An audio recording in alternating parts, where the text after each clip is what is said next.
Some people ask the question, is the God of the Bible sexist?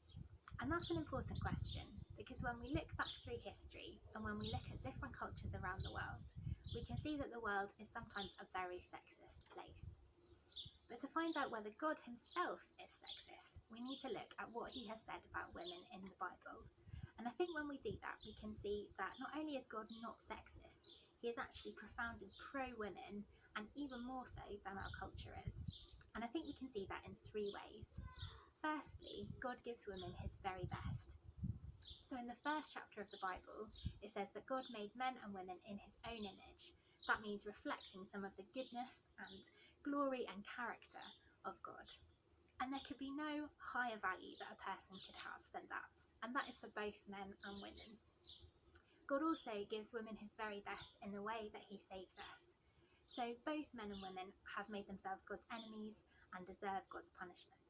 But God gives his very best to both men and women by coming into the world in the person of Jesus to die on the cross and take our punishment for us. Secondly, God celebrates the distinct differences of women. God makes men and women different. He gives them different but equally wonderful ways to reflect his glory. And that plays out in all of life. God gives men and women different roles to do. He addresses different challenges that they'll face. And in the Bible, we get to meet a whole cast of real women who really lived from different walks of life, experiencing life in different ways and seeing God working out his good purposes in their lives. I love the way that the Bible so vividly expresses the real female experience with all of its variety and vulnerability and joy and heartache and gritty reality. And then thirdly, we see that God treats women with love.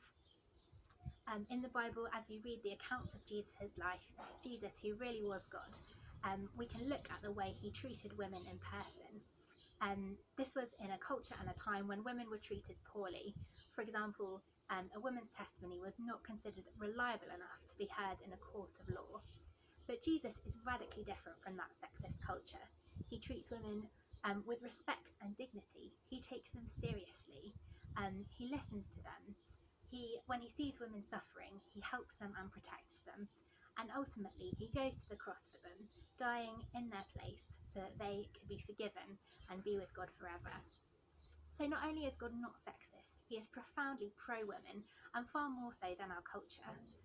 Unlike our culture, God doesn't tell women that they should be prettier, that they should be more successful, that they should be better mothers, that they need to have more confidence in themselves. Instead, God invites women to come to him just as they are and to be his treasured daughters forever, with a God who has loved them since before the beginning of time.